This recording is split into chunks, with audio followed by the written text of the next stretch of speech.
বাংলাদেশের দক্ষিণ পূর্বাঞ্চলে চট্টগ্রামের আনোয়ারা উপজেলার চৌট কুমিরা ঘাট হচ্ছে সন্দ্বীপের প্রধান প্রবেশদ্বার। এখান থেকেই প্রতিদিন শত শত মানুষ লঞ্চ, ট্রলার আর স্পিড বোটে করে সাগর পাড়ি দিয়ে সন্দ্বীপে যাতায়াত করে।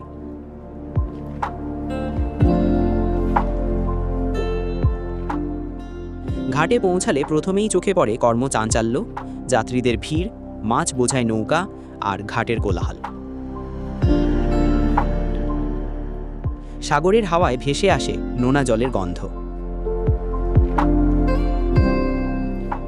স্পিড বোট বা লঞ্চে ওঠার পর শুরু হয় আসল অভিজ্ঞতা।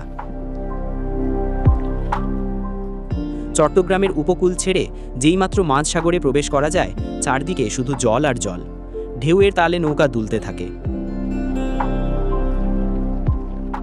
মাঝে মাঝে নৌকার গায়ে আছড়ে পড়ে ছোট বড় ঢেউ, আর যাত্রীরা একসাথে আল্লাহর নাম ধরে নেয়।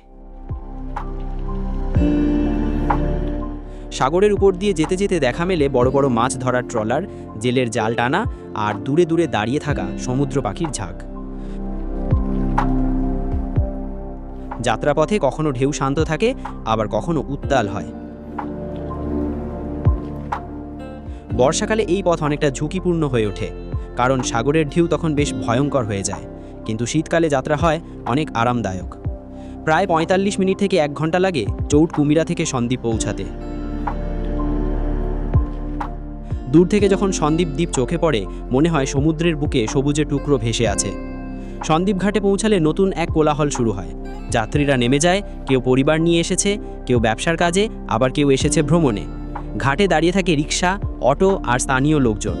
সাগর পথের যাত্রা শেষ হয় এখানেই, কিন্তু শুরু হয় দ্বীপজীবনের নতুন অভিজ্ঞতা।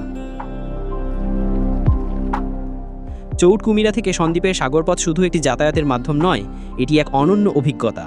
ঢেউ, সাগর, জেলেদের জীবন আর যাত্রীদের উচ্ছ্বাস মিলে এই পথকে দিয়েছে বিশেষ আকর্ষণ।